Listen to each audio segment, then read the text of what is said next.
이번에는 KBS 충주 스튜디오 연결해서 북부권 소식 살펴보겠습니다. 박찬송 아나운서 전해주시죠. 네, 충주입니다. 단양에서 지난해부터 도심을 관통하는 민자 케이블카 사업이 추진되고 있습니다. 하지만 케이블카 노선이 학교 옆을 지나게 돼 학습권과 생활권 침해에 따른 반발이 계속되고 있습니다. 민수아 기자가 보도합니다. 360여 명의 학생이 다니는 단양고등학교. 이 학교 인근으로 양방산 정상과 대형 리조트를 잇는 케이블카 건설이 추진되고 있습니다.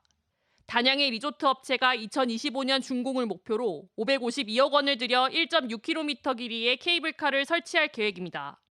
단양구는 케이블카 인허가 단계에 앞서 관계기관 협의 중에 있습니다. 하지만 케이블카 예정 노선이 학교 옆을 지나면서 학생들과 학부모들은 케이블카 건설에 반발하고 있습니다.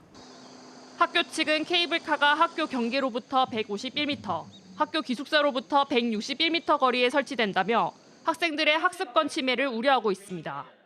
바로 정면이고 그리고 161m 정도로 너무 가깝다는 점이 제일 문제입니다. 학습권 침해에 많이 염려가 되는 상황이므로 학생들이 반대를 하고 있는 상황이고, 또 케이블카 노선이 단양고를 마주하고 지나가면서 수업을 하는 교실과 학생들의 기숙사도 볼 수 있어 생활권 침해 가능성도 제기됐습니다.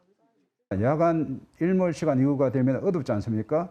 그때 불빛을 켠 것이 42대가 왔다 갔다 하다 보면 학생들은 눈이 그쪽으로 가게 됩니다.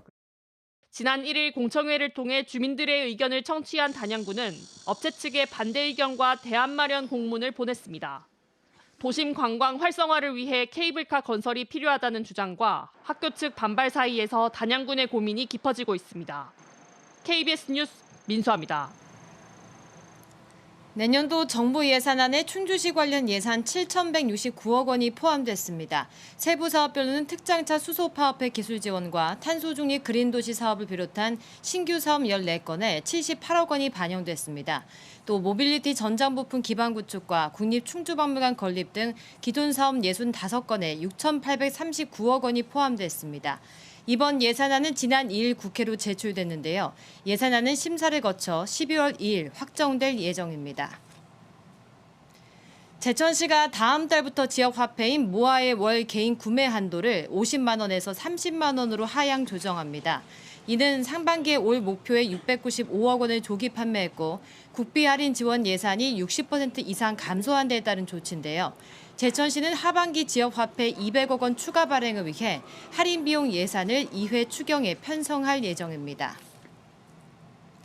제천시가 20여일 앞으로 다가온 2022 제천 한방바이오 박람회 홍보를 강화하기로 했습니다.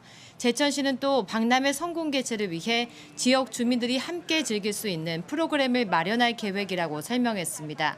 제천의 천연물 산업을 알리기 위한 2022 제천 한방바이오 박람회는 다음 달 6일부터 엿새 동안 열리는데요. 한방바이오 제품 판매와 무료 한방진료, 기념 공연 등의 행사로 꾸며질 예정입니다. 지금까지 충주에서 전해드렸습니다.